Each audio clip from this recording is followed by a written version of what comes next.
El retrato dentro de la crisis en la que estamos inmersos abre nuevos paradigmas y debates, y es eso lo que nos trae el día de hoy aquí en este espacio. Soy Paula Martínez, responsable de comunicación y gestión de públicos del MAC y sus sedes.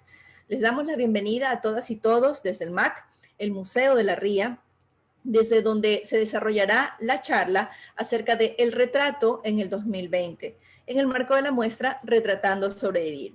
Contaremos con la participación de los artistas y mentalizadores del proyecto. Cedo la palabra a Diego Villavicencio, curador de la muestra. Bienvenido, Diego.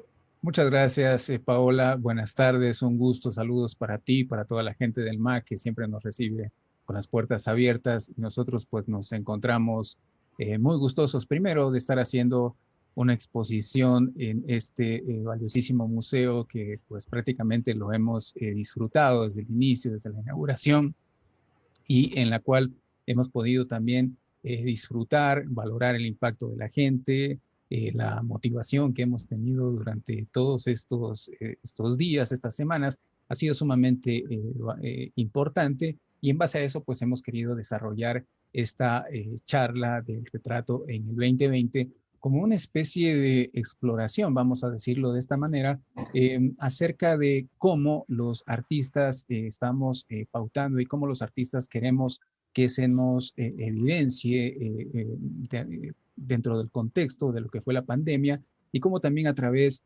del proyecto comunitario de arte Retratando estamos generando todas estas inquietudes y propias necesidades.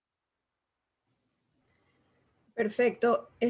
Diego, dentro de la sala del MAC hay un grupo de personas que también están de forma presencial. Vamos a tener las preguntas de ellos y también en el en vivo dentro de nuestra página de Facebook. Así que las personas que deseen hacer preguntas luego que Diego empiece a desarrollar ya su ponencia, pueden escribirlas y nosotros se las vamos a transmitir al final de la transmisión. Bien, entonces empecemos. Voy a compartir pantalla para poder dar a conocer esto para todas y todos ustedes.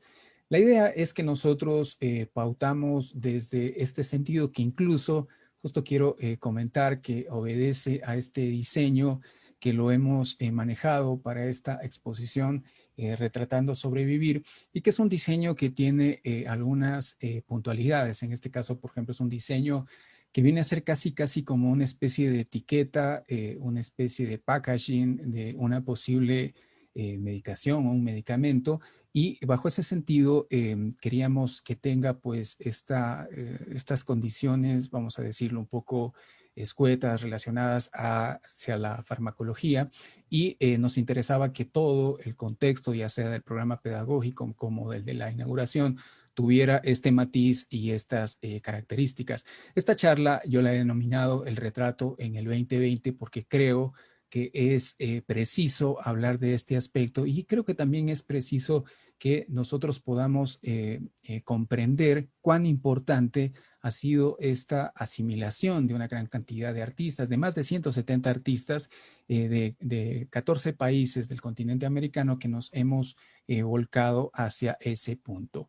Pero yo deseaba empezar esta charla justo con una definición que la dio un niño que se llama Clark Smith. Esto se volvió viral en Twitter porque él definió el año 2020 de esta manera. Dice, como si miraras a ambos lados de la calle antes de cruzar y entonces te atropellara un submarino. Creo que este inicio paradójico, hasta cierto punto catastrófico, también habla de cómo nosotros hemos vivido este último año de confinamiento, este año entre pandémico, pospandémico, neopandémico, puede también hablarse de esa forma. Creo que estas palabras simbolizan esa propia necesidad y urgencia que nosotros hemos tenido durante todo este tiempo, y cómo a través de el querer pasar a un siguiente nivel, inmediatamente pues somos atropellados por un submarino. Esto pues fue producto de esta connotación a esta enfermedad que literalmente pues la tenemos a la orden del día, que no es nada más que el popular COVID-19, que en realidad es el SARS-CoV-2. Y cuando hemos visto estas imágenes, primero nos hemos quedado un poco sorprendidos por la gran cantidad de dramatismo y de realismo que sucede dentro de la misma, y también esta connotación hacia ciertos aspectos, vamos a decirlo, estéticos, hasta de belleza, porque hay simetría, hay todo un enfoque que está relacionado al respecto, pero evidentemente pues es un virus que produce la muerte, o al menos produce un malestar poblacional bajo ese sentido. ¿Qué es lo que pasó con los artistas a raíz de que se produjera esta pandemia y que tuviera pues algunos momentos importantes dentro de cómo los artistas tuvimos que generar una especie de, vamos a decir, limitación dentro del propio espacio al momento de quedarnos en nuestros hogares? Y de alguna forma esta imagen que me encanta, que es de Fatma Wagdi, que les recomiendo que puedan visualizar su trabajo, obedece a esta especie de, vamos a decir, de sarcasmo hacia la imagen de la propia Mona Lisa, pintada por Leonardo da Vinci, pero revuelta, digamos, con todos los estereotipos que hemos manejado en el transcurso de los últimos tiempos. Allá obedece el cloro, obedece pues el desinfectante, la escoba, el rejuntador, y pues muy bien recogido su cabello para que no evidencie algún otro tipo de daño dentro de su propio conjunto. Esto también yo quiero resaltarlo porque me parece una cosa y una idea que evidencia la propia transformación del arte, y cómo antes del periodo de la pandemia, es decir, hasta antes de finales del año 2019, pues prácticamente nosotros teníamos como que la idea general de un taller de arte o de un espacio de creación artística a estos que vemos, como por ejemplo de Keith Haring o de Francis Bacon, a pesar de que son dos artistas ya fallecidos, pues nos causa un impacto enorme esta hermosura de estos espacios, y de alguna manera muchos y muchas que han ingresado, por ejemplo, a estudiar artes visuales han tenido como precedente estas dos imágenes. ¿Qué es lo que va a suceder a continuación? Pues hubo un cambio totalmente dramático y el espacio se llegó a modificar, y yo había señalado esta palabra modificado porque el espacio de trabajo dejó de ser el taller, dejó de ser la galería, dejó de ser el museo y se convirtió en la propia casa. Bajo ese aspecto, muchos optaron por poder trabajar incluso con materiales que no eran materiales profesionales, sino materiales hasta cierto punto escolares, lápices de colores, marcadores, esferográficos, cualquier material que estuviera a la mano, para tratar de representar o dar a conocer una especie de punto de vista desde la vida, desde el confinamiento, pues ya dentro del aspecto de la casa. Esta imagen es de Felicita Sala, una ilustradora muy, muy recomendable también, que pueden visualizar su trabajo en Behance. Ella es de Australia. Esto nos llevó a entender que la necesidad de comunicar, de transmitir, de difundir y expandir la producción artística se convirtió en una necesidad de supervivencia, en el ánimo por sobrevivir. Es decir, los artistas dejaron de ir a las galerías, dejaron de ir a los museos, dejaron de mostrar su trabajo de manera física, y a través de las exposiciones, que eran la fuente de difusión de su trabajo, pues prácticamente no les tocó otro remedio que empezar a replantear los propios conceptos. Muchos optaron por crear galerías virtuales, otros crearon algún tipo de mejora en sus redes sociales, en sus redes comunicativas, unos tantos, por ejemplo, en tratar de expandir el campo de trabajo, la acción de trabajo, a convertirse tal vez en un cultuber o un posible youtuber a futuro, y evidenciaba que se necesitaban ingresos para poder mantenerse durante especialmente los primeros meses de la pandemia. Y esto nos llevó a que evidenciésemos dentro del retrato una de las particularidades más funcionales con respecto a las artes visuales, y creo que esta definición pues es muy completa y habla del sentido y el enfoque de lo que es el retrato en sí. Proviene del latín retractus, que en este caso pues evidencia a la pintura o la imagen o la representación de una persona. Nosotros estamos acostumbrados a que el retrato tenga una cierta verosimilitud, pero tranquilamente puede ser una imagen representada, una interpretación, e incluso hasta un punto de vista totalmente distinto al que manejamos dentro del concepto de la fotografía. Y el retrato más frecuente tiene una expresión plástica. ¿Qué significa? Que en este sentido, pues, los componentes que se manejan son netamente plásticos, y ahí pues obedece una pintura, obedece una fotografía o una escultura que imita a la persona real, pero no se convierte en la persona real, por más de que nosotros podamos observar trabajos de factura hasta cierto punto excepcional, tridimensional, la gente que hace hiperrealismo, la gente que está volcada hacia los nuevos medios a través del CGI, por ejemplo, que son todas estas imágenes generadas a través de la computadora, e incluso los espacios que han estado volcados hacia los videojuegos y la parte de los contenidos audiovisuales, pues han sido enriquecidos por este precepto. Y bajo eso, pues me interesaba a mí que también nosotros tuviéramos algunos puntos de vista que no necesariamente, ojo, que no necesariamente sean los nuestros, sino más bien hacer una especie de recopilación última de los últimos 55 años. Claro, no podemos abordar todo, pero sí al menos tener una idea de algunos momentos claves, como por ejemplo la producción de Francis Bacon con esos 3 estudios de George Dyer, que también fue su pareja, y que evidenciaban pues un cambio notable. Marta Traba, a quien respeto, admiro por todas sus publicaciones, incluso por la parte didáctica y pedagógica de la explicación de los conceptos artísticos. Ella escribió con respecto hacia, en este caso, Francis Bacon, esta crítica que evidencia el propio aporte del artista. Dice, casi todos son repulsivamente magníficos y desatan una condición humana más ambigua y tormentosa que las conocidas en la pintura figurativa anterior. Esta predisposición obedece a que, en este caso, por ejemplo, la percepción de Marta no es una percepción censurante, sino que es una percepción que más bien avala que esta neofiguración de Bacon se haya dado bajo ese sentido. Luego, por ejemplo, hacemos un salto hacia lo que es la parte del neoexpresionismo en nuestro país, y gente tan talentosa como, por ejemplo, este magnífico artista Marcelo Aguirre han pues tenido la crítica y también los comentarios, como por ejemplo Mónica Borbeck de la Torre, cuando Marcelo Aguirre hizo su serie de exposiciones entre el año 2003 y 2004. Dice, Aguirre ha sabido articular un sentido colectivo, le ha otorgado imagen visual al asco, la ira, la frustración frente a la podredumbre, la corrupción y el abuso de poder de nuestros países latinoamericanos.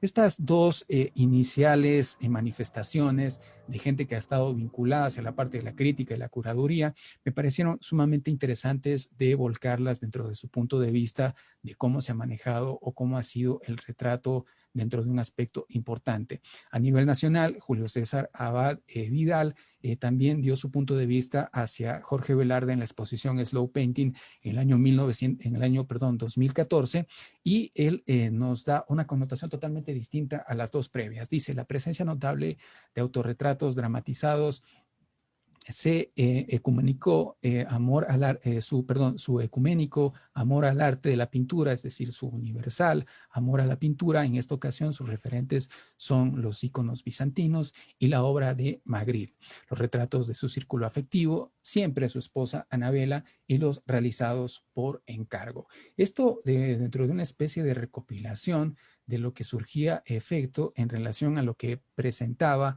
Jorge en la Casa de la Cultura, me parece, sí, en la Casa de la Cultura en el año 2014, en esta muestra llamada Slow Painting. Y algo muy cercano a nosotros que justo aparecía incluido en un texto que lo tengo aquí, que se llama Estéticas de la Multitud, recomendable al 100%, escrito por Cecilia Suárez, quien desde hace muchísimos años ha desarrollado un trabajo estupendo en relación hacia el análisis de artistas, de estructuras, de compilados, de lenguajes propios a través del arte ecuatoriano. Ella escribe en relación hacia la obra de Tomás Ochoa, esto lo realiza en el año 2018, es muy reciente para nosotros, y dice: el claroscuro producido por el artista nos remite a una atmósfera lúgubre que anticipa un apocalipsis social como el que en efecto ocurrió el año siguiente de pintado este dispositivo. ¿Esto cuándo sucedió? Sucedió en el año de 1998, recordemos que luego en el 99 y ya pues para el 2000 nosotros habíamos tenido un feriado bancario, teníamos una situación paupérrima a nivel nacional y luego todo esto se desencadenó en la propia dolarización. Esto es como una especie de alegato que se puede decir hacia la producción de Tomás Ochoa, que sigue siendo uno de los artistas iconográficos a nivel nacional y donde en esta pieza involucra de una manera muy inteligente uno de los elementos propios y autóctonos de nuestro país, como es el cuy. El cuy en relación hacia los retratos de todos estos personajes alrededor. Y llegamos al año 2020. ¿Qué pasó en el año 2020 que de alguna manera para nosotros refuerza la idea de poder tener una especie de catalizador entre lo que habíamos analizado previamente y hacia la actualidad?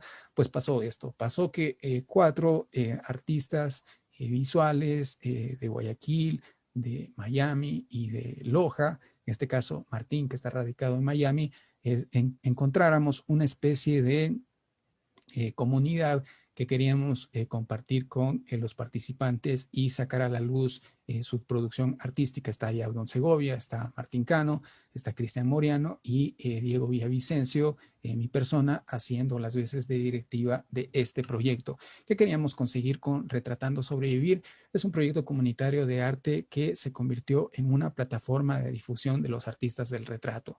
Ni más ni menos ese proyecto tan ambicioso que el año anterior pues tuvimos la suerte de tener una excelente acogida por todos los artistas y estos artistas pudieran volcar su trabajo e iniciásemos precisamente con este dúo de artistas que fueron los que el 8 de junio empezamos con las publicaciones directamente en la red social Facebook. Aparecía Demetrio Soberón y Luis Reynoso Chiquito retratándose mutuamente dentro de ese contexto.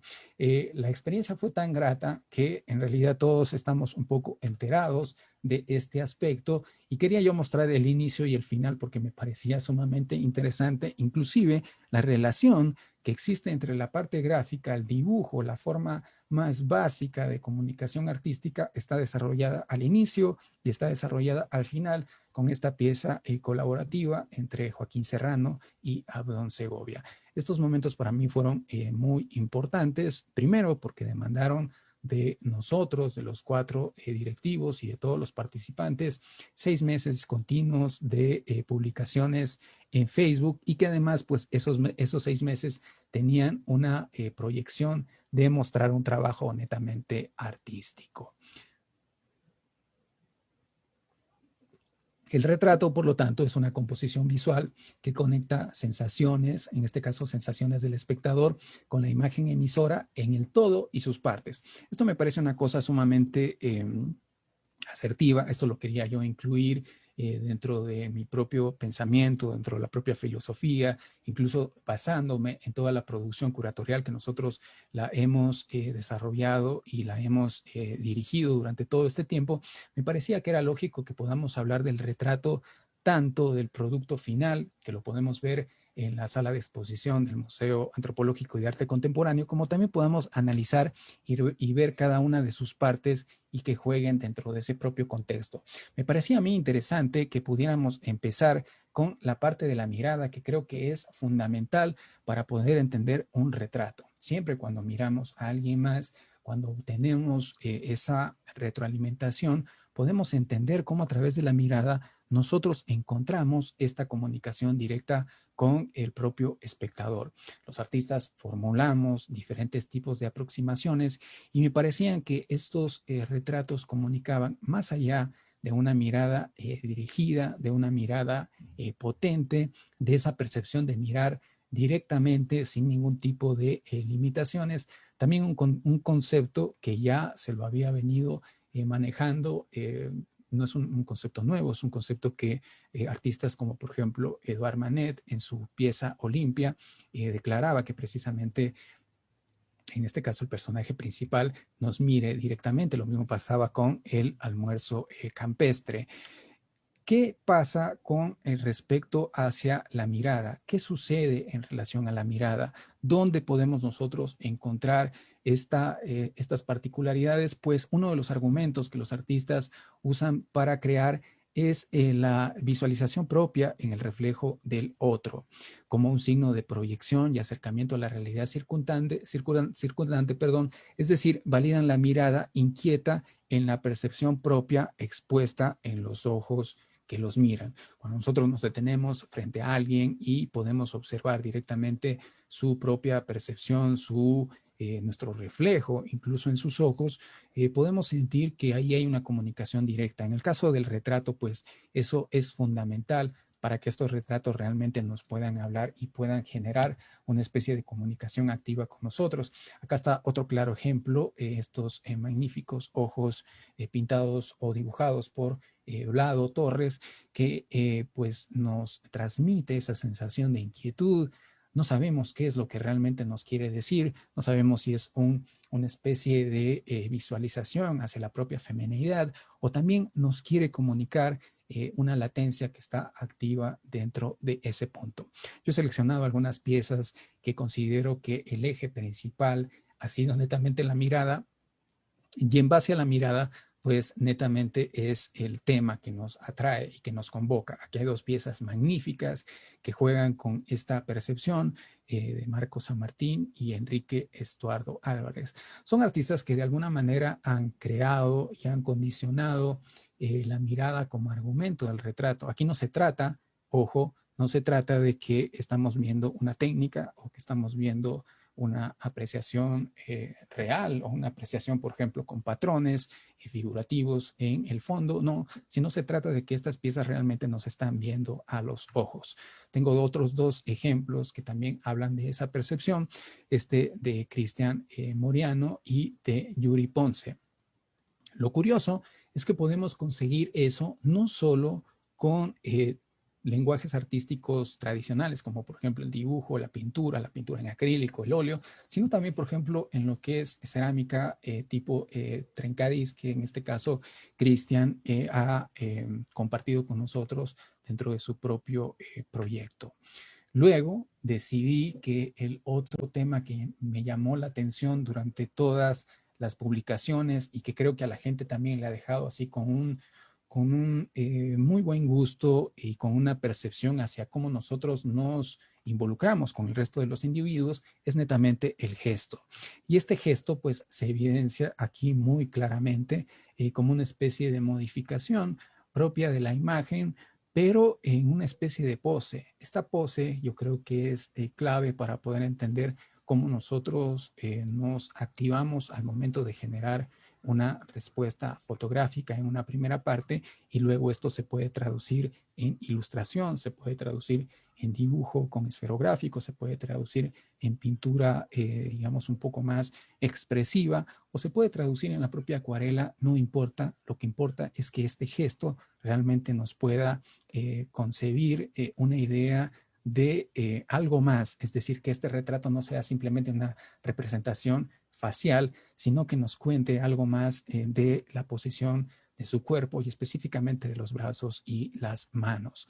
Entonces, por lo tanto, el gesto estimula la interacción entre los artistas y el público, conecta con la pose, la repetición de la disposición corporal, el cliché inclusive y la referencia al perfil fotogénico, como lo acabé de mencionar, que se esconde en cada uno. Alerta la posibilidad de verse bien. Eso siempre es un precepto que nosotros manejamos siempre ante el resto y de provocar la atracción y el interés como mecanismo de satisfacción. Esto pues se vio evidenciado también en algunas piezas como esta, que incluso en la última semana el propio Mac hizo una publicación muy acertada en la cual pues tomaba de referencia este magnífico trabajo de Vinicio Vallejos, donde podemos ver netamente el gesto, y es ese gesto de una especie de mirada esperanzadora hacia el infinito. Tal vez pueda ser, no sé, me atrevo a decir hasta una especie de comunicación divina, o tal vez un poco esperar que en determinado momento pues le cobije lo que ha pedido previamente. Algunas otras piezas que funcionan muy bien bajo este concepto, bajo esta dinámica, por ejemplo, es esta magnífica pieza de Patricia Galo desde Costa Rica, quien a través de un trabajo, vamos a decirlo, en monocromía, pues evidencia estas particularidades propias femeninas con un gusto muy, muy interesante. Martín Cano también pues ha usado el gesto en muchísimas ocasiones, y en este caso el gesto expandido hacia un norte netamente contemporáneo. Aparecen otras dos miradas que prácticamente pudieran ser las miradas de quien quiera en el trayecto de los últimos años, cómo es este sentido incluso de frustración o de expectativa, y cómo nos topamos, nos cogemos la cabeza cuando en realidad hay algo que nos llama la atención, o cuando estamos, por ejemplo, en un plan de expectativa o de espera, y esta espera en realidad ya nos causa hasta cierto tipo de cansancio. Hay dos trabajos magníficos de Andrea Moreira y de David Murillo. Otro de los momentos que quería yo compartir con ustedes, que me parece que son importantes para poder analizar todos estos puntos de vista del retrato en este 2020, es el detalle. Y el detalle, pues nosotros a veces ni siquiera lo miramos, sino que lo pasamos por alto porque consideramos que el enfoque general o a través de la propia forma inicial, pues ya está dicho todo. Pues es un error. Los detalles nos cuentan historias sumamente interesantes. Estos detalles que yo he tomado prestado de imágenes de los propios retratos de la producción de todos los artistas en Retratando a Sobrevivir, nos cuentan unas historias sumamente interesantes. Nos cuentan estos animales, las mascotas que están alrededor, esta especie de relación tipográfica que también pudiera estar relacionada hacia el punto de vista, por ejemplo, con los tatuajes, o cómo en una pequeña parte de una producción, de una huella dactilar, aparecía ahí conectado un autorretrato o una imagen de una persona que en una primera instancia no la podíamos visualizar bien, pero que estaba en este caso boca abajo, y nos daba pues un sentido primero de pasividad enorme. Esto pues paralelamente o frente a el propio Daniel Ochoa, magnífico artista guayaquileño, con su patineta y su gorro ahí de arlequín, su gorro, digamos, característico, el bufón de hasta cierto punto. Y lo curioso es que aparece un pequeño colibrí frente a él, haciendo también esa cercanía, esos detalles. Es decir, estas partes que a veces nosotros no observamos, porque como individuos queremos mirar todo rápido, queremos hasta cierto punto tener una respuesta, una retroalimentación que sea inmediata, perdemos estos puntos de vista que para mí creo que son sumamente fundamentales para entender el propio concepto de una pieza artística. Entonces, por lo tanto, lo que no miramos a simple vista siempre es lo que cautiva al final. Un detalle puede contar toda una historia, ser testigo del retrato como inicio y fin, un retrato per se, que evidencia en lo mínimo toda la información necesaria para entender el pensamiento y propuesta de cada artista. Esto pues lo había escrito de esa manera y me llevaba pues a esta pieza que es de un talentoso artista, joven talentoso artista, Samuel Saltos, quien pues no dejó de lado esta evidencia o esta influencia de los hermanos Chapman, quienes se volvieron famosos por pintar, por ejemplo, sobre las monedas, en este caso pues, sobre los billetes, ingleses, esta suerte de alteración hacia los retratos de la reina principalmente. En nuestro país, por ejemplo, Patricio Ponce, él desarrolló un lenguaje sumamente interesante que trataba de unir esta parte del papel moneda, del billete como el artículo de adquisición, pero también vulnerando la imagen que estaba incluida bajo ese precepto. Aquí están otras piezas muy interesantes. Ana Rossi, talentosísima artista argentina, residente en Miami, que pues es un lujo que nosotros la tengamos dentro del proyecto, ya que ella pues tiene una actividad artística sumamente impactante. Lilibet, que fue la ganadora de con la mayor cantidad de publicaciones y retratos dentro del proyecto, también se hace presente con el detalle y esta especie. Yo recuerdo mucho el texto curatorial de esta publicación y yo mencionaba esta relación inclusive hacia piezas del mismo periodo del cual hablamos hace un momento, de Slow Painting de Jorge Velarde, como también de algunas series de televisión como Perdidos en el Espacio. Vlado Torres nuevamente repite con ese magnífico detalle de la mano de Ronald Rizzo, quien a través de su herramienta de trabajo, su aerógrafo, pues queda representado, y también el tag que aparece dentro de su accesorio en la mano. Y Cristian Moriano con este magnífico retrato que evidenciaba el punto de vista del mago y hacía las veces de una aclaratoria del por qué lo conocemos como mago a Juan Carlos Fernández. Bien, otra de las pautas que quería comentar, o de las extensiones del propio retrato, es lo esquivo. Esto que nosotros estamos condicionados prácticamente todo el tiempo, y a través de esquivar las cosas nos hemos adecuado a una situación totalmente ya para nuestro sentido natural. Piezas que no nos miran, ojo, no nos están rechazando tampoco, pero hacen como si no estuviéramos presentes en ese momento, y esa es un poco la intención de estos artistas con sus trabajos. Piezas que evidencian también una parte fundamental de eludir hasta cierto punto la mirada del otro para poder canalizar dentro de su interior esta percepción mucho más cercana y mucho más precisa dentro de lo que quisieran compartir. Entonces, por lo tanto, lo esquivo o la simulación, al esquivar el contacto, produce imágenes que a la vez producen un efecto de aleatoriedad, cuyo objetivo es desviar la atención en virtud de la carga anímica que esté dirigida a un individuo. Esto en la actualidad funciona con la idea reiterada de sacarse fotos en estilo que parezca que no me doy cuenta, que esto en realidad es una cosa que no es nueva tampoco, pero que en el último año, por ejemplo, ha tenido una gran demanda del público, esta imagen de que parezca que no me doy cuenta, cuando la intención es evidente que nos demos cuenta. El resultado es una serie de piezas que nos ignoran por momentos y producen hasta cierto punto intriga.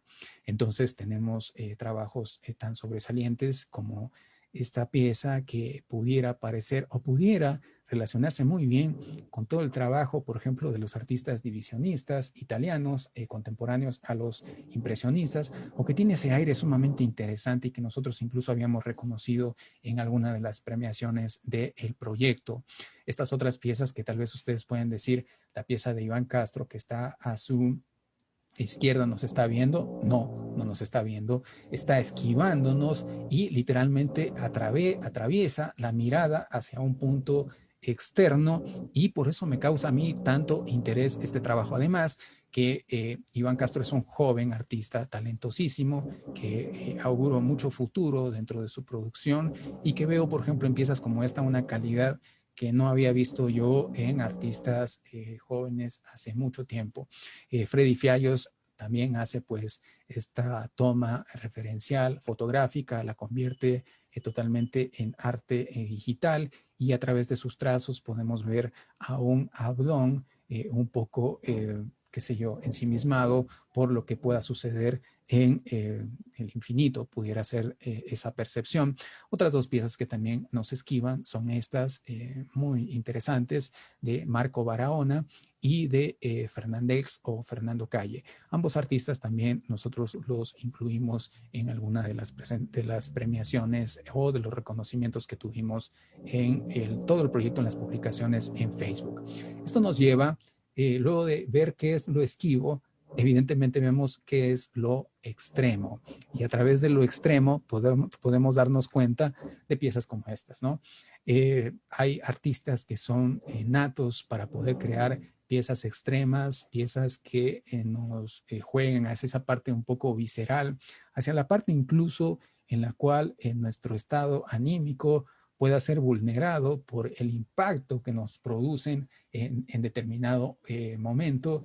Abdón es uno de estos artistas que ha logrado, digamos, transitar en esta orilla y producir imágenes que son sumamente fuertes, pero que también nos pueden cautivar dentro de la parte extrema. Entonces, rozar los extremos propositivos constituye la imaginería, en este caso evidente del caos. Es decir, tiene que haber un caos para que surja un extremo. Es decir, tiene que haber algo que produzca, que llame la atención a un artista, que puede ser una situación sociopolítica, que puede ser una situación de salud, que puede ser una situación incluso psicológica o filosófica, y eso nos lleva a poder crear esta imaginería evidente del caos, consecuencia de la reacción de los eventos cotidianos desde una visión radical, aportando pautas de esquematización que pueden ser viscerales, ya lo mencionamos, que pueden ser explícitas, pero también reflexivas. Ojo, no porque una pieza sea explícita o que nos demande una necesidad hasta cierto punto estomacal, vamos a decirlo, no deja de ser reflexiva. No, al contrario, estas piezas llegan a ese punto porque han pasado por un filtro de reflexión sumamente potente y el único camino pues es mostrar las cosas tal y cual dentro de esta parte extrema. No se someten a un nivel de censura que pudiera perjudicar su lectura y modificar la idea inicial del impacto. El shock visual está activado. Muchos artistas han optado por esta línea de trabajo y en este caso nosotros a través de los retratos las hemos evidenciado sin ningún tipo de censura. Aquí están algunas piezas dentro de esa fuente que tal vez pueden ser un poco más livianas que las anteriores, pero que tienen igual esta parte extrema que incluso puede estar fusionada hacia cómo a través de un grito, a través de un movimiento expresivo, colérico, pero al mismo tiempo contenido, podamos evidenciar trabajos sobresalientes como los de Jofre Jaramillo y de Javier Campos. Vuelve a repetir Abdón, y lo curioso, que incluso lo habíamos comentado en la visita guiada, es como la influencia que puede tener esta parte extremista puede darse incluso o se dio a su compañero de dúo, que fue Gunter Córdoba, tomó prestada parte de esa información, incluso compartieron paralelamente imaginería de cada quien y se puede mostrar pues la evidencia de estos dos retratos sumamente excepcionales. Vamos a irnos hacia la parte realista. La parte realista que es la más cercana al contexto académico y la que de alguna forma también estamos acostumbrados a que se pueda relacionar netamente con el retrato. Y no lo digo porque esto sea una verdad, sino porque nosotros nos hemos acostumbrado a esa percepción. Cuando se pide que un artista realice un retrato, se tiende a pensar que este artista lo va a hacer de una forma naturalista, lo va a hacer realista, y cuando un artista maneja otras líneas, evidentemente nosotros lo podemos definir bajo un lenguaje que puede ser expresionista o puede ser un trabajo experimental, pero el realismo está presente y el realismo está presente de una forma contundente. Piezas que obedecían o detalles de piezas que obedecían a momentos muy altos dentro de la propia producción del proyecto y cómo nosotros nos habíamos familiarizado ya con esta carga realista que no trataba de simplemente de sacar a la luz un manejo técnico, un adecuado uso de lo que son los recursos artísticos, sino de cómo nosotros podemos tratar de asimilar lo que nos producen en un efecto que supera la fotografía y que automáticamente pues nos da esa percepción de realidad muy elevada. Entonces, los antecedentes académicos de los artistas se presentan con mayor fuerza cuando el orden de verosimilitud acompaña la estrategia de convertir el soporte en una dimensión sensorial, donde el parecido sacude la noción de interpretación y comunica parámetros de expectativa hacia la contemplación y fijación en la realidad. A todos nos agrada incluso esta especie de realismo muy vigente en redes como por ejemplo Instagram, donde hay una gran cantidad de artistas que postean su trabajo ahí y podemos nosotros entender cómo en este 2021 todavía se siguen manejando esos conceptos académicos y muchos de esos artistas pues tienen obras y trabajos de muchísima calidad. Soy partidario de todos los lenguajes artísticos y puedo hacer una lectura casi inmediata de cualquier tipo de diferenciación que pudiera existir entre distintos lenguajes, pero evidentemente la parte académica o la parte realista es muy potente desde siempre. Aquí hay algunas piezas, por ejemplo, de Levis Ball, que ya lo habíamos mencionado anteriormente, trabaja de una forma correcta su trabajo minucioso en esferográfico, bolígrafo azul y le da una sensación de perspectiva muy interesante a esta pieza que había construido. Juan Pablo Zambrano también es otro de los talentos que nosotros lo tratamos de difundir y que su trabajo sea visible en el transcurso de este proyecto, porque vemos que en realidad tiene esta participación muy activa dentro de la parte realista. Enrique Estuardo Álvarez también es otro artista que desde hace muchos años está ligado a esta corriente, a pesar de que puede variar en algunos momentos dentro de su propia experimentación, que incluso en el último periodo ha tomado muchísimo de las imágenes aborígenes de nuestro propio continente, pero sí siempre la parte realista y la parte contundente ha sido su etiqueta de presentación. Manuel Saldaña es otro de los personajes que yo, lo tengo que decir, yo no lo conocía, pero que tuve la oportunidad de descubrirlo dentro del proyecto y que realmente me impresionó su calidad técnica, la calidad compositiva y también la parte de incluir diferentes tipos de soportes para magnificar su trabajo. Yo creo que eso es fundamental para un artista que hace realismo y que no le interesa solo quedarse con el soporte liso, blanco, sino que le interesa también jugar con esa parte matérica que es sumamente importante. Otros artistas también que merecen la pena tomarlos en cuenta son David Celi, desde Quito igual, él hace esta relación y esta fusión desde hace muchísimos años con su trabajo experimental, pero teniendo de fondo la figura humana y el realismo. Ojo, no es que es un trabajo realista que pareciera, por ejemplo, los trabajos de Juan Pablo o los trabajos de Manuel Saldaña. Este tiene otras connotaciones, tiene unos ingredientes o unos elementos plástico-visuales muy interesantes, pues trabaja, por ejemplo, con fonts de oro, de plata, hace una serie de transiciones, de texturas, y cuando uno observa sus piezas de cerca, pues se queda impresionado por la calidad técnica de este artista. Yo quise ubicarlo frente a una joven y talentosa artista del proyecto que es Jacqueline Velarde, quien nos sorprendió con esta magnífica interpretación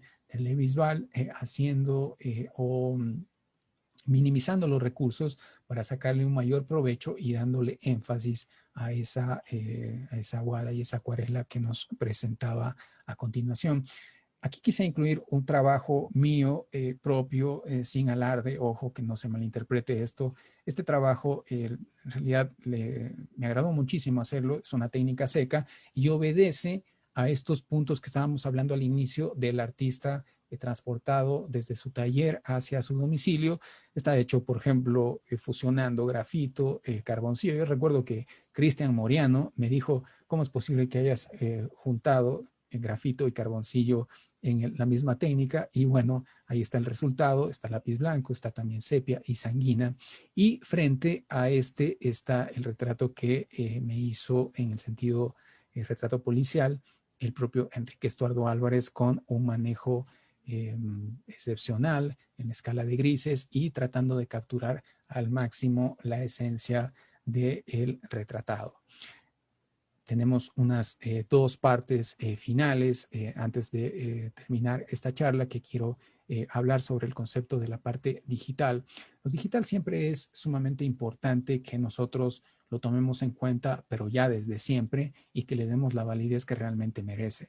En muchos momentos hemos sentido que la parte digital simplemente son impresiones, que son, qué sé yo, conceptos fotográficos y eso es un error porque el trabajo digital pues comunica, requiere de mucho talento, requiere de conocer sumamente todo el trabajo de softwares, de aplicaciones, de programas para poder sacar un resultado adecuado y nosotros tuvimos muchos talentos dentro del proyecto que nos demostraron con capacidades en Procreate, trabajos hechos en Photoshop, que de alguna manera nosotros, o en Illustrator, que nosotros veíamos ya una antesala, o en aplicaciones también digitales, que veíamos una antesala de recursos tecnológicos que están a la orden del día y que hemos visto esto de una manera sumamente positiva para entender cómo los artistas vivimos en la actualidad. Si tenemos tantos accesos a medios tecnológicos, era imposible que no se realicen propuestas de esta índole. Entonces, acceder a los recursos tecnológicos para crear retratos es una manera idónea de ser consecuente con el momento actual. Las herramientas y dispositivos digitales solucionan por medio de softwares las necesidades de fidelidad y técnicas constructivas en un intervalo corto de tiempo al cumplir eficientemente la función artista, medio, lenguaje e incrementar la producción visual. Aquí quiero hacer una aclaración. No significa que yo tengo activada mi licencia de ilustrador y entonces automáticamente ya simplemente subo una imagen, le cambio un fondo, un filtro y ya está hecho. No, esto se trata de un concepto, de un análisis de cómo pueden funcionar las imágenes, de prueba y error y de aprender muchísimos tutoriales para el manejo técnico dentro de ese aspecto. Aquí están dos propuestas, una mía dentro del sentido de fotografía, que esto fue parte de los autorretratos y lo quería compartir porque quiero comentar que cuando hice ese trabajo realmente yo me divertí al 100%. No hay peor cosa que hacer arte y no divertirse. Creo que no tendría sentido. Creo que lo mencionó eso en algún momento Auguste Renoir y puedo decir que con ese autorretrato pues yo me estuve satirizando un poco, jugando un poco a esta cuestión que otros artistas de manera previa ya lo han hecho, como por ejemplo Marco Alvarado, que han jugado con su propia imagen para modificarla y sentar precedentes distintos de una propia propuesta artística, y también gente talentosa que emite pintura digital, no hay cómo decirlo de otra manera porque es pintura digital, como Ruth Rendón, a quien quise incluir no una vez, sino dos veces porque creo que su trabajo es excepcional. Incluí también a Jofre Jaramillo, que creo que él durante mucho tiempo ha realizado piezas en aplicaciones para teléfonos celulares y cada vez el resultado es mucho más llamativo, es mucho más interesante y juega con esta superposición de capas para hacernos visible esta composición que la realiza hacia Lilibet. Finalmente, quiero terminar esta participación con el tema de lo actual. Y ojo que en lo actual pudiera entrar prácticamente todos los retratos que se produjeron en el proyecto, todos, absolutamente todos, pero yo quise hacer una pequeña diferenciación en algunos que consideraba que tenían elementos sumamente atractivos y que basaban sus postulados en supuestos conceptuales o en supuestos de la propia experimentación, sin dejar de lado la base o la conceptualización tradicional de un retrato, pero tratando de ir hacia otras líneas. En este caso, la actualidad, la posmodernidad y la contemporaneidad se entrelazan para ser epicentro de las más variadas experiencias artísticas. Aquí se construyen planteamientos que generan posibilidades de funcionalidad, experimentación y acceso a nuevas fuentes de recursos que ayudan al creador a plasmar su idea mediante articulaciones conceptuales y novedosas. Ojo, también una precisión, no significa que un artista presenta un concepto que, bueno, se ha dado y que hay muchos artistas que son geniales mostrándonos conceptos, mostrándonos puntos de vista, mostrándonos argumentaciones, citas o referencias de teóricos durante todos estos años, y lo hemos visto no una, sino 10, 100, 1000 veces. Pero lo interesante de la conceptualización del trabajo es que partió de una idea que nosotros la tenemos activa desde hace 104 años con la presentación de La Fuente, o el comúnmente llamado Urinario, de Marcel Duchamp, como parte de las piezas Ready Made, y abriendo todo lo que es la parte del arte conceptual, es decir, romper con el esquema tradicional y tratar de salir pues de esta especie de zona de confort en la cual solo evidenciásemos, por ejemplo, la técnica, o evidenciásemos, por ejemplo, solo la forma de trabajo o el oficio, sino que la propia investigación nos puede llevar a generar estas articulaciones conceptuales y novedosas para que nosotros mismos nos sintamos de alguna manera que la producción se refresca todo el tiempo y que no estamos presentando pues un producto repetitivo y que puede ser también un dolor de cabeza para mucha gente. Aquí están dos trabajos de uno de Margasca Madrigal, talentosísima artista mexicana, muy interesante su producción. Si ustedes revisan su página web, recomendable, tiene piezas que realmente nos hacen ver de un trabajo muy minucioso, en diferentes tipos de producciones en grabado, y también sus experimentaciones y superposiciones en diferentes capas y diferentes momentos. Junto quise incluirlo a Brian Bajaña, que fue una sorpresa cuando él nos mostró este retrato binario alusivo a David Celi.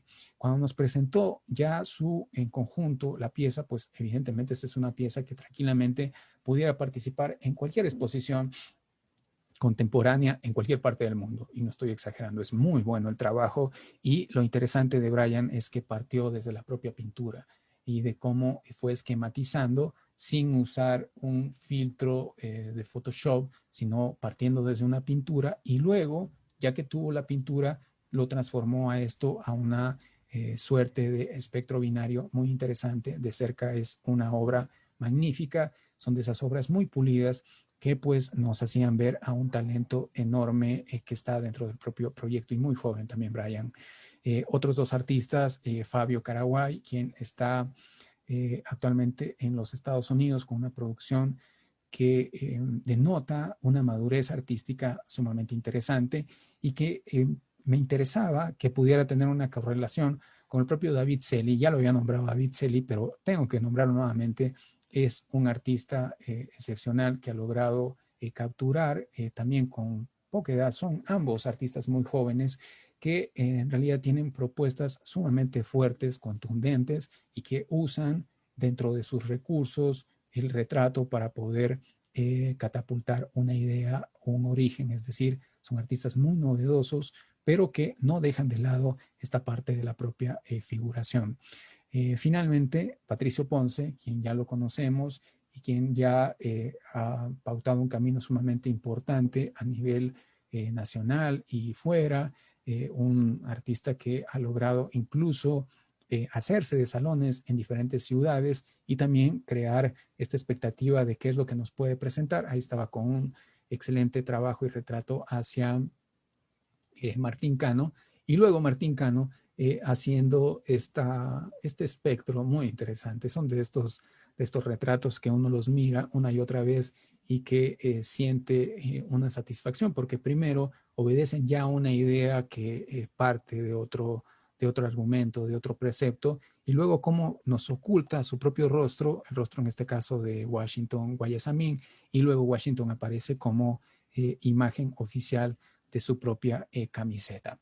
Entonces, Retratando Sobrevivir abrió una posibilidad solicitada, que era esta posibilidad, la de trabajar de forma comunitaria para establecer un anhelo de propagación de ideas, de validación de procesos y estructuración de contenidos al potenciar esta charla como actividad pedagógica, porque de eso trata, esto es una actividad netamente pedagógica, se ha involucrado un último elemento que quiero mencionar, que es el interaprendizaje artístico y cultural. Y cómo me doy cuenta que sucede esto por esta última línea que dice, la voluntad de crecer no está en la capacidad de hacer, sino en la motivación por aprender. Y creo que todos durante todo este tiempo pues hemos generado este interaprendizaje y este sentido de aprender, que no les dé vergüenza decir que en realidad están aprendiendo, porque todo el tiempo en nuestra vida es un aprendizaje continuo, y qué mejor decirlo que lo estamos haciendo a través de un proyecto que tiene unas connotaciones sumamente fuertes. Entonces, con eso cierro esta charla que le he llamado El retrato en el 2020, y que de alguna forma evidenciaba la participación de los retratos dentro del proyecto. Quiero mencionar algo también de manera puntual al final. No significa que el resto de artistas a nivel nacional o internacional han dejado de producir y que solo nosotros hemos hecho producción de retratos. No, al contrario, muchas de las propuestas artísticas más interesantes del último año y medio han sido propuestas de retratos, y eso tenemos que reconocerlo, pues indudablemente. Gente que no está con nosotros dentro del proyecto porque tienen pues sus actividades. También vale la pena mencionar a gente como por ejemplo Cristian Mera, que tiene un trabajo sumamente brillante, y que decidí yo mencionar su nombre al final porque creo que merece también la pena incluirlo dentro de esta charla. A nivel internacional, la gente y la producción, y cómo los artistas han tratado de abrir sus hogares, sus espacios de trabajo, hacer directos, hacer transmisiones en vivo y contarle a la gente cómo se produce un retrato, una producción sin tanta, digamos, magnificación de lo que antes conocíamos como un artista, sino que dejan visible ese trabajo para que todos podamos aprender y podamos entender también cuáles son sus apreciaciones con respecto a este tipo de producción. Eso era lo que les quería compartir. Con eso cierro. Espero no haberles cansado. Yo creo que ha sido, vuelvo a insistir, súper didáctico. He intentado que todo sea muy didáctico y de alguna manera también generar ese sentido bajo esa índole. Claro que sí, Diego. Hemos visto las diferentes necesidades que han surgido a través de la historia para la elaboración de un retrato, las técnicas, los materiales, los tamaños. Ya llegado al 2020, surge pues el proyecto Retratando Sobrevivir, que surge también desde la precariedad, desde la precariedad de los materiales incluso, ¿no? En algunos casos, porque no habían pues todas las herramientas que necesitan, ¿no? Surgió la necesidad de realizar estos registros desde las miradas de los artistas, los consagrados, los emergentes, todos, con el mismo fin, retratar lo único que nos queda a los seres humanos dentro de esta pandemia, pues justamente es el retrato, es el cómo nos visualizamos, cómo vemos al otro y cómo nos vemos. Dejar la memoria de la ira, la ternura, la impotencia, el amor y la evidencia obviamente de aquello que ya no fue más o quedó marcado pues para toda la vida. Diego, yo me pongo en tu lugar como curadora, me pongo así en ese rol y me imagino que en principio seguro hubo un choque de emociones, ¿no? Al ver todos los trabajos, me imagino que como abrumador. ¿Cómo fue todo este proceso personal de selección de las obras? Bien, te comento, gracias. Es una excelente pregunta. Mira, nosotros cuando decidimos que el proyecto sea comunitario, decidimos dos cosas. Decidimos que todas las participaciones primero se iban a publicar en las redes, en este caso en Facebook. ¿Y por qué lo decidimos? Porque considerábamos que si solo nos limitábamos, por ejemplo, a un grupo determinado de artistas, no íbamos a poder conseguir lo requerido dentro de un proyecto comunitario. Es decir, iba a ser totalmente sectario, y entonces no íbamos a tener ese comprometimiento. Luego, te comento que cuando ya se visualizaron las obras, yo de entrada había dejado claro que muchos, por ejemplo, son retratos ya como una pieza de arte, como una pieza terminada, como una pieza artística, pero también dentro de la producción y en la exposición, nosotros podemos encontrar bocetos, apuntes, estudios de estudiantes de arte, de gente que ha estado ensayando con respecto a su producción. Y eso hay que dejarlo sumamente claro, porque si lo definiéramos todo como obra ya o como una pieza artística final, pues evidentemente tendríamos un problema enorme, que sería el problema de que evidentemente pues todos ellos merecieran, qué sé yo, algún otro tipo de contexto. Pero la exposición y el proyecto en sí ha tratado de involucrarlos a todos y darles la validez que necesitan dentro de su propia argumentación. Cuando yo escribía los textos curatoriales que se incluían a diario en el proyecto, me interesaba poderme poner en el lugar de estos estudiantes, de estos jóvenes talentos y tratar de pensar el por qué están representándolos de esa manera. Y luego entendí que estas precisiones y estos puntos de vista, en algunos casos incompletos, y que los mostramos tal cual, que hubieron piezas que incluso se notaba que estaban incompletas, pero las mostramos, obedecía también a ese sentido de urgencia de dar a conocer algo que ellos lo estaban pautando como propio. Entonces, esa validez para mí tenía una fundamentación muy grande. Luego, cuando se hizo la parte museográfica y la exposición, eh, prácticamente no hay una diferenciación entre ninguna pared, ni dice un segmento artistas de trayectoria y artistas emergentes, sino que todos están fusionados y todos tienen un acompañamiento y pueden dialogar entre sí. Me interesaba de sobremanera que esa apreciación se funda en la exposición y que tuviera esta connotación, con lo cual yo creo que también los artistas han quedado bastante satisfechos porque les hemos dado realmente el trato que merecen, ¿no? Dentro del público presencial que tenemos dentro del MAC, en el lobby del MAC, Judy Hassin pregunta, ¿hasta qué punto condiciona el arte digital en el marco de la creatividad? Algo así más o menos es la pregunta. Ya, es buena pregunta. Es una pregunta que pudiera tener varios hilos. Una de las principales condiciones es el miedo al arte digital.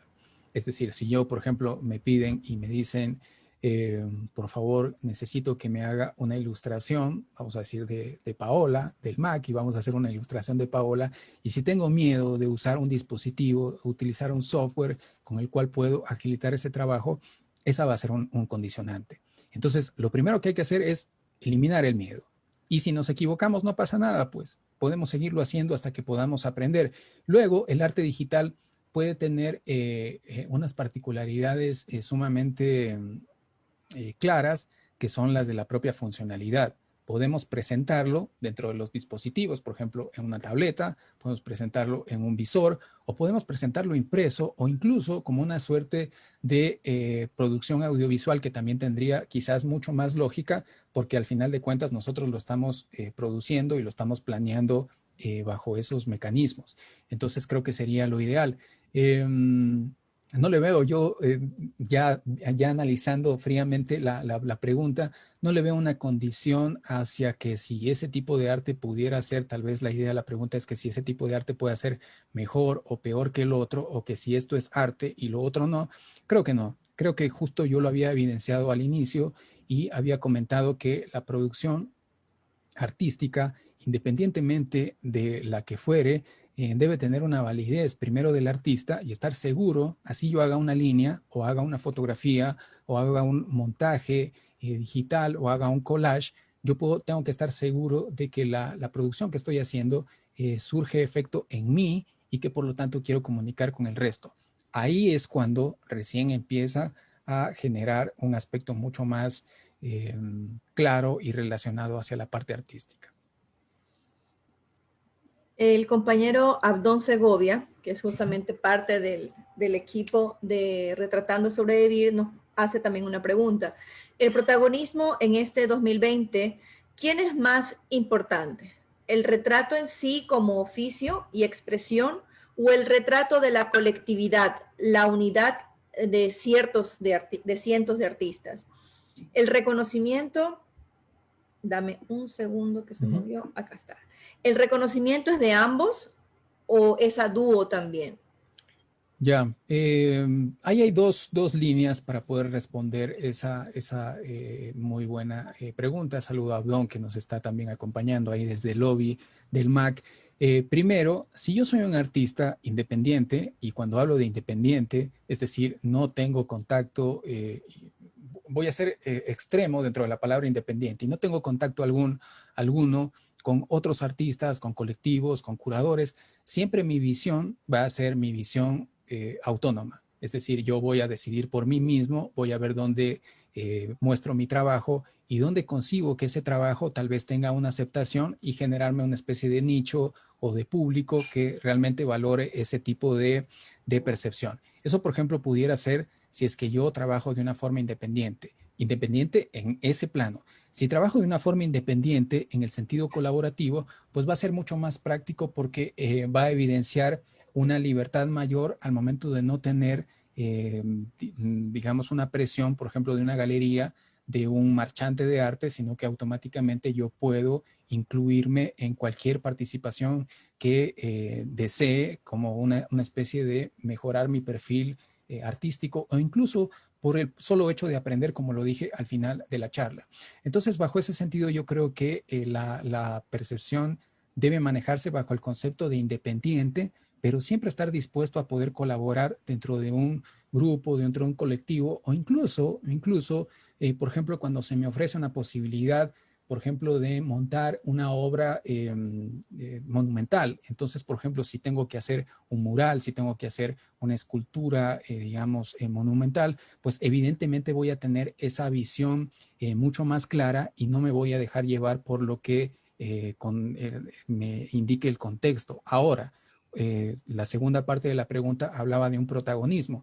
Todos somos protagonistas, independientemente así nuestro trabajo se reduzca solo, por ejemplo, a nuestros clientes. Por ejemplo, somos protagonistas porque automáticamente para ellos somos el artista que hay que convocar para que me produzca un determinado encargo.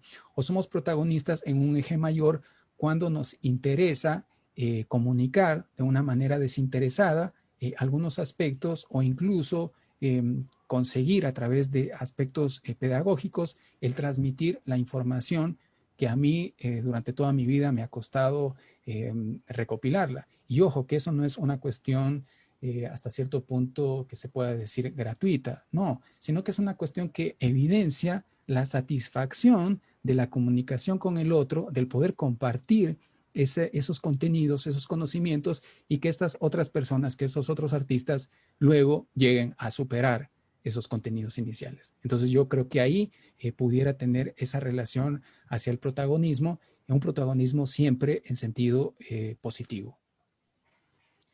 Vamos a leer algunos de los saludos y comentarios que tenemos en el chat. Martín Cano, qué gusto verle por acá. Es éxitos, Diego, en la charla. Saludos a Paola. Hola, Saludos Martín, Martín. qué gusto.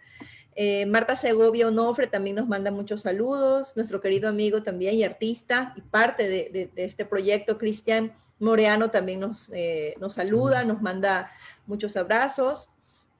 Álvaro Paja también. Adolfo Gustavo Torres nos saluda desde Chile. Saludos. Leonardo Rivadeneira nos dice importantes conceptos sobre una temática muy utilizada por los artistas y su valoración acorde a la creatividad. Muchas Juan gracias. Pablo Armijos también nos manda muchos saludos. Saludos Juan Pablo. Luis María Belgrano también nos dice muy interesante, muchas gracias por la charla. Saludos Luis. Leonela Otoya también nos manda muchos saludos. Miguel Amaya y Mauricio Cruz también. Jesús Vélez Gracias. Bolaño también. Eliana Dolberg también nos dice interesantes imágenes y la charla. Ronald Rizo, Gracias. un gusto saludarte, Ronald. Éxitos para todos los hermanos del arte. Y Saludos a justamente Ronald. creo que esa es la mejor expresión, Ujú. hermanarnos, ¿no? Creo que esa es la expresión más idónea para este encuentro. María Teresa Mendoza, qué gusto, nos dice también muchos saludos. Janina Calle nos dice, es necesario es necesario que todas mis pinturas tengan un significado profundo para que sean apreciables, dice esa pregunta. No necesariamente. A ver, muchas de las producciones que nosotros hacemos pueden ser automatismos. ¿Qué significa? Por ejemplo, estamos en un momento de, no me gusta usar mucho esa palabra, pero la palabra ocio sirve para poder definir momentos de letargo que nosotros tenemos. Y puede ser que ahí, por ejemplo, sucedan apuntes, bocetos, y no necesariamente tienen que ser piezas que tengan una fundamentación conceptual. Cuando se intenta profundizar demasiado en algo, podemos correr el riesgo de tratar de encapsularlo y que pierda su propia originalidad. Yo más bien soy de la idea que tiene que ser al revés. Si yo, por ejemplo, es como un arquitecto, por ejemplo, plantea una construcción de un determinado puente, él sabe que con ese puente la gente va a tener una mejor comunicación de un lado y de otro, y por lo tanto, pues, el resultado va a ser beneficioso. Luego, la funcionalidad, la parte estética, eso ya viene por añadidura. Pero yo recomendaría en este caso que más bien cuando intentemos generar algún tipo de propuesta, partamos de una idea, pero que la idea no nos limite en relación hacia lo que queramos proponer. La directora del MAC te manda también muchísimos saludos, Mariela Saludos, García. Mariela. Saludos, un gusto. Andrea Pesantes dice saludos. Gracias, Diego, por esta interesante participación. Johanna Gracias. Villavicencio también dice saludos, Diego. Felicitaciones por el Saludos. proyecto. Saludos, Joana. Javier Campo, magistral exposición. Saludos, Diego. Gracias, Javier. Silvia Segui dice muchos saludos a todos. Hay también una pregunta que dice, bueno, ¿qué diferencia encuentras entre el retrato y la selfie? Bueno, primero el término selfie es un término reciente para nosotros. Antes se llamaban, hasta creo que el 2010 o 2011, se llamaban autofotografías. Y estas autofotografías es una palabra, primero, difícil de pronunciar y segundo, no tan popular como el término selfie. El término selfie evidencia el mirarnos una y otra vez y tratar de encontrar dentro de esa mirada un posible encantamiento, vamos a decirlo. Es casi como una especie de, ojo, no estoy diciendo que sea narcisismo, sino que tiene una relación más bien a tratar de hurgar dentro de la imagen propia para generar un gusto hacia uno mismo y eso poderlo comunicar a los demás. Entonces yo creo que tendría esa diferenciación. El retrato, como bien lo había mencionado, es una interpretación o una reproducción, si es que alguien lo quiere manejar bajo ese sentido, de lo que posiblemente sea una persona cualquiera. Entonces no necesariamente lo tiene que hacer el mismo artista, sino que lo puede hacer otra persona y ahí tendríamos una diferencia mucho más clara entre selfie y retrato. Listo, Diego. Creo que hemos abarcado todas las preguntas y las inquietudes y los saludos afectuosos de quienes están en este encuentro. ¿Quisieras decir algún mensaje final para dar ya por concluido este espacio? Sí, por supuesto. Agradecerte a ti, Paola, agradecerle a Mariela, agradecer a toda la gente del MAC, a José Luis, que también nos ha estado dando una mano enorme, a toda la gente que se encargó de la transmisión. Siempre para mí es un gusto poder conversar con ustedes, al menos plantear estas posibilidades que son nada más que criterios que están construidos en base a lo que nosotros hemos desarrollado. Este no es un punto estricto y tajante y automáticamente la ley, según Diego Villavicencio, sino que es un punto de apertura para poder generar este diálogo y que estas inquietudes estén siempre presentes. No hay nada peor que tratar de hacer algo y que no tengas una retroalimentación de la gente porque eso evidencia que no has causado un impacto en las personas. Entonces yo creo que esta charla trataba de representar cómo a través de un año en específico nosotros habíamos colaborado, al menos desde nuestra parte, bajo el sentido del retrato y luego en la última parte de los autorretratos que se presentaron el 20 de diciembre del año anterior. Eso, Paola, agradecerte nuevamente, saludar a mis compañeros de Retratando Sobrevivir, a Abdón, a Martín, a Cristian, a los más de 170 participantes que están incluidos dentro del proyecto que disfruten la exposición también. Yo sé que han venido, que con nuestro programa pedagógico han podido también salir a la luz nuevos talentos y gente que ha recibido muy bien toda esta parte de pedagogía de talentosos personajes como Abdón, como Cristian y como el Mago, que han estado involucrados en estas actividades. Eso pues, y un abrazo enorme, Paola.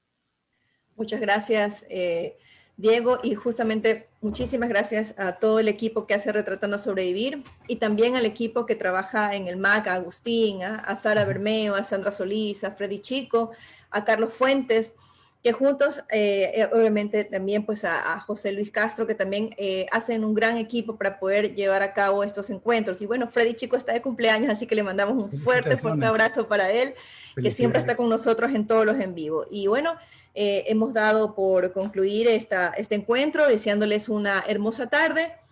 Y bueno, es que mi perrito se está atravesando. Está bien, está muy bien. Quiere aparecer y es parte de toda la normalidad aquí, pero por bueno, supuesto. En todo caso, gracias por estar con nosotros. Listo. Nos vemos hasta la próxima. Gracias. Saludos, Paola. Gracias.